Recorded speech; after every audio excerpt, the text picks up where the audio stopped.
बच्चों, जैसे कि अभी हमने आपको एक चैप्टर 10th का क्लास का भूगोल का पढ़ाया था, भूगोल की बुक में। अब मैं आपको सिविक्स का पहला चैप्टर पढ़ाऊंगी और पहले चैप्टर में जो उसका शीर्षक है वो है सत्ता की साझेदारी। सत्ता की साझेदारी, इसका क्या तात्पर्य है? सत्ता की साझेदारी का तात्पर्य है सत्ता। सबसे पहले हम समझेंगे सत्ता। सत्ता क्या है?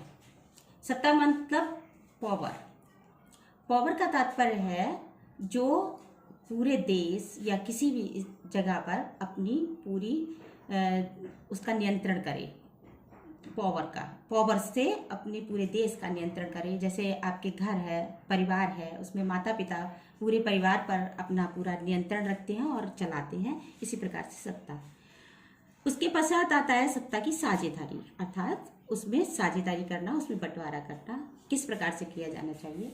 ये केवल लोकतांत्रिक सरकार जो होती है उसके अंतर्गत ही साझेदारी की जा सकती है, क्योंकि राजतंत्र जब राजा का शासनकाल हुआ करता था तब तो राजा की ही सारी सत्ता चलती थी। उसमें कोई भी विभाजन किसी भी प्रकार का नहीं, राजा का ही निर्णय, न्याय भी वही करता था, सारा निर्णय उसी का चलता था।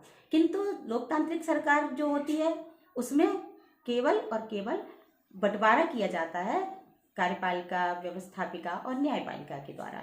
इसका बहुत अच्छा उदाहरण जैसे हमारा भारत है। अब हम आपको दो सत्ता की साझेदारी के दो एग्जाम्पल देंगे, दो उदाहरण देंगे। जिस उदाहरण में है सबसे पहला बेल्जियम।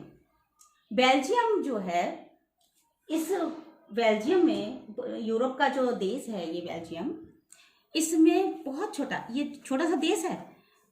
जैसे समझ लीजिए आप भारत का हरियाणा, इतना छोटा देश है। लेकिन इस देश में जो समूह रहते हैं वो समूह हैं बहुत ज़्यादा। जो फ्लेमिश लोग रहते हैं, डच भाषा बोलते हैं, भाषाई लोग, तरह तरह के भाषाई लोग रहते हैं, डच बोलते हैं।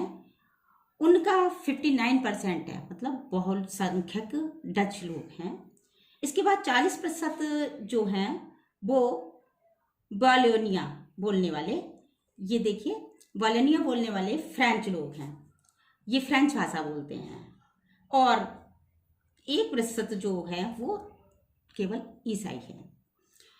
इसके बाद ये जो फ्रेंच भाषा बोलने वाले जो लोग हैं, ये ब्रुसेल्स जो बेल्जियम की राजधानी है उसके अंतर्गत 80% लोग हैं।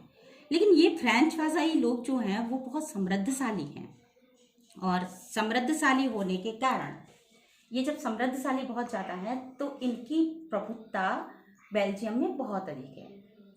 लेकिन जिसमें डच थोड़े से नाराज भी रहे, लेकिन इन्होंने एक समझौता किया।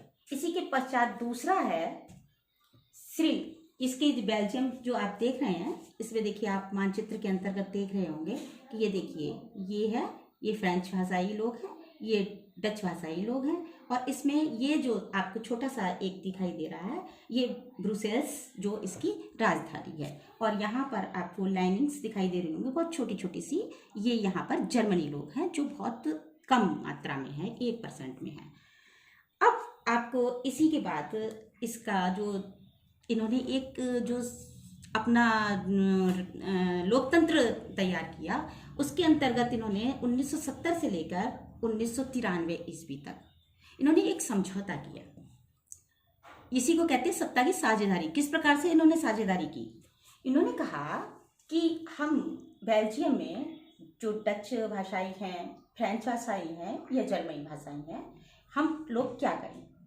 उसके लिए इन्होंने 4 संशोधन किए। उस संशोधन में सबसे पहला संशोधन किया कि डच और फ्रेंच भाषाई जो लोग हैं वो केंद्र सरकार के अंतर्गत जितने भी मंत्री बनाए जाएंगे वो बराबर मंत्री बराबर की साझेदारी में होंगे। अर्थात जो लोग, जो मंत्री उसमें नियुक्त किए जाएंगे वो बराबर होंगे।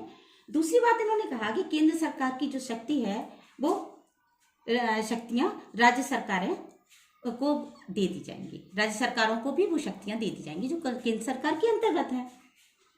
ब्रुसेल्स क्या है? ब्रुसेल्स बेल्जियम की राजधानी है।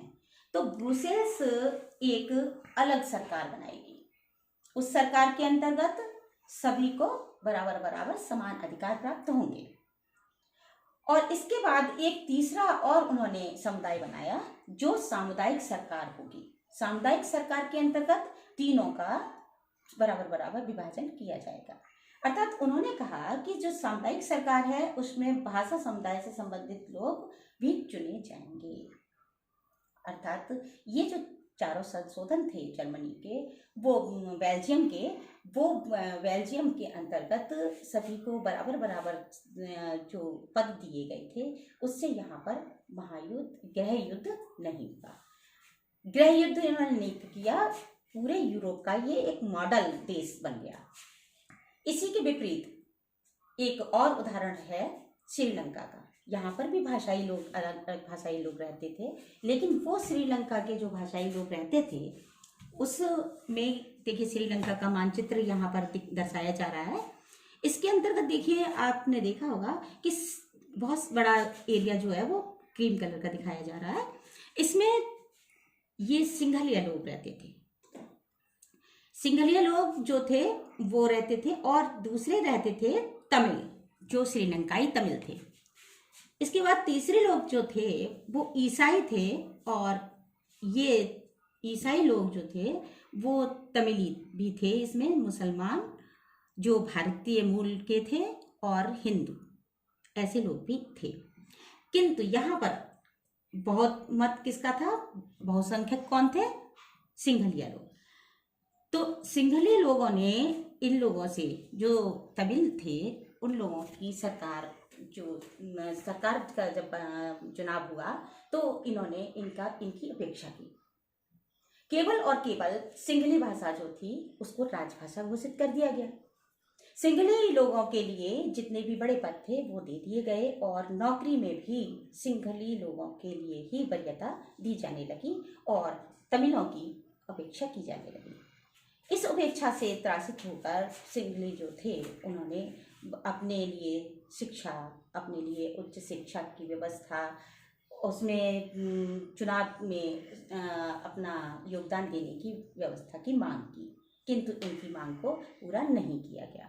और इस प्रकार से जब मांग को पूरा नहीं किया गया तो वो लोग जो थे वो वहाँ पर तनाव पैदा हुआ, और तनाव पैदा हो जाने पर गृह युद्ध जो था वो होने लगा। दोनों में आपने देखा, कंपेयर करने पर आपको पता चला। देखिए इसमें दिया गया है बहुसंख्यक और अल्पसंख्यक लोगों के, ये किस प्रकार से इन लोगों ने जो व्यवस्था बनाई थी सिंघली लोगों ने, इनकी वजह से बहुत ज़्यादा यहाँ पर तनाव उत्पन्न हुआ और गृह युद्ध होने लगा। इसी बात से जो दोनों में हुआ, ये सत्ता की साझेदारी होती है। सत्ता की साझेदारी का मतलब ही ये हुआ कि साझेदारी करना और किसी भी प्रकार से अपनी राज्य सरकार, देश की सरकार को चलाना। किंतु श्रीलंका में ऐसा मॉडल देखने को नहीं मिला। इसी में एक छोटी सी कहानी दी हुई है खलील की। खलील जो था एक लड़का, उसके माता पिता अलग अलग थे। जैसे पिता ईसाई थे और माता सुन्नी मुसलमान थी। जब भी कभी ईसाई और मुसलमानों में युद्ध हुआ करता था, गृह में उनकी गृह क्लेश होती थी, लड़ा करते थे। तो उसने जब यहाँ बेल्जियम की जो पूरी व्यवस्था को देखा तो उसके मन में विचार आया कि इस प्रकार से जो व्यवस्था बनाई गई है, क्यों ना ऐसी व्यवस्था बनाई जाए जिस व्यवस्था के अंतर्गत जिसके अंदर जितनी योग्यता हो, जो वह कार्य करने के लिए तैयार हो, वही चुनाव लड़े और जीतकर वह मंत्री पद पाए। किसी भी स्थान पर वो मंत्री बन सकता है। केंद्र सरकार, राज्य सरकार या किसी में उसका कोई ऐसा विशेष बंटवारा नहीं होना चाहिए, ऐसा उसके मन में विचार आया। तो बच्चों, आप लोगों को बता दें कि ये जो खलील के अंदर का विचार था, ये विचार का मॉडल हमारा भारत है। लोकतांत्रिक सरकार क्या होनी चाहिए, ये भारत से बहुत अच्छी तरह से समझा जा सकता है। क्योंकि लोकतंत्र होता ही है जनता का, जनता के लिए, जनता के द्वारा किया गया शासन। अर्थात जनता का ही प्रतिनिधित्व करने के लिए मंत्री संसद में पहुंचते हैं। हमारे यहाँ तीनों व्यवस्थाएं हैं, व्यवस्थापिका, कार्यपालिका और न्यायपालिका। भारत के अंदर जो व्यवस्थापिका, कार्यपालिका और न्यायपालिका है, उसमें व्यवस्थापिका व्यवस्थाओं को बनाना, कार्यपालिका उसको सुचारित रूप से सुचारित करना, और उसमें कोई भी किसी भी प्रकार का कोई समस्या उत्पन्न हो तो उसके लिए न्यायपालिका होती है।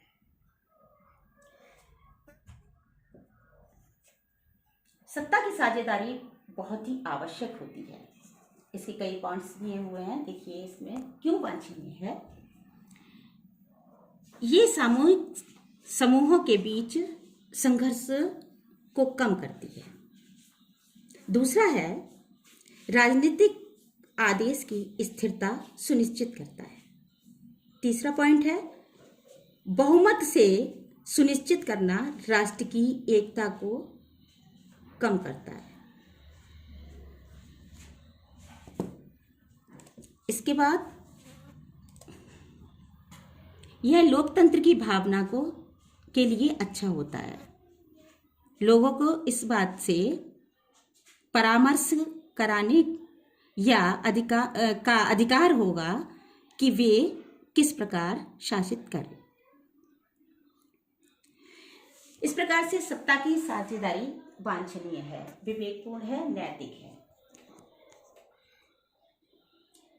अब सत्ता की साझेदारी के रूप, किस प्रकार से सत्ता की साझेदारी तो सभी जगह हुई है, लेकिन सत्ता की साझेदारी का विशेष रूप से क्या होना चाहिए, कौन कौन से रूप इसके पूरे में हैं, क्योंकि सरकारें अपने अपने देश की अपनी अपनी तरह से चलती हैं। तो सबसे पहला आता है क्षैतिजिक वितरण। क्षैतिजिक वितरण मतलब हॉरिजॉन्टल, जैसे कि भारत में इसका मुख्य उदाहरण है भारत। इसमें कार्यपालिका, व्यवस्थापिका, कार्यपालिका और न्यायपालिका बनी हुई है, और इसी प्रकार से जो बने हुए हैं इसके अंतर्गत चुनाव करके जो प्रतिनिधि आते हैं उसके द्वारा इसका निर्धारण किया जाता है और पूरे देश का नियंत्रण और अनुशासन बना रहता है। दूसरा है संघीय सरकार, जो यूएसए में है। अमेरिका में यूएसए में संघीय सरकार बनी हुई है, वो संघ को जोड़कर एक सरकार तैयार करना। तीसरी आती है सामुदायिक सरकार। सामुदायिक सरकार का तात्पर्य होता है कि अपने एक समुदाय को जोड़कर एक सरकार तैयार करना, जैसे बेल्जियम। गठबंधन सरकार, ये तो आप जानते ही होंगे, जब बहुमत किसी का पूर्ण रूप से नहीं मिलता है तो उस बहुमत को पूर्ण करने के लिए उसका गठबंधन किया जाता है, लोगों को जोड़ा जाता है, जो अन्य अन्य पार्टी होती हैं उनको जोड़ा जाता है और जोड़ तोड़ करके एक बहुमत सिद्ध किया जाता है और उसके द्वारा सरकार तैयार होती है। ऐसी सरकारें बनती हैं।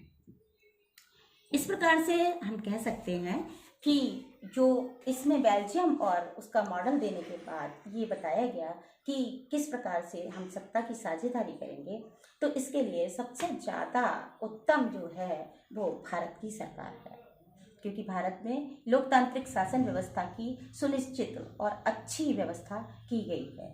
यहाँ पर जो सरकार है उसमें किसी पर भी नियंत्रण किया जा सकता है, यहाँ तक कि राष्ट्रपति पर भी महाभियोग लगाया जा सकता है यदि वह कोई गलत कार्य करेगा तो सभी के ऊपर कोई ना कोई होना, अर्थात अनुशासन और नियंत्रण का बना रहना है। तो इस प्रकार से आज का ये जो चैप्टर था आपका सत्ता की साझेदारी, ये आप सभी को बहुत अच्छी तरह से समझ में आ गया होगा। इसके अति लघु प्रश्न आप लोग स्वयं इसमें से बनाएंगे और लघुत्री कुछ प्रश्न हम इसमें आपको देंगे जिसके उत्तर आपको अपनी उत्तर पुस्तिका पर लिखने होंगे। प्रश्न पहला है, सत्ता की साझेदारी क्या है? दूसरा प्रश्न है, सत्ता की साझेदारी के विभिन्न रूप क्या हैं? और तीसरा प्रश्न है, बेल्जियम में किस प्रकार की सत्ता की साझेदारी है? ये तीनों प्रश्न आप लोग करेंगे अपनी उत्तर पुस्तिका पर, और फिर कोई समस्या होगी तो उसका समाधान हम करेंगे। धन्यवाद।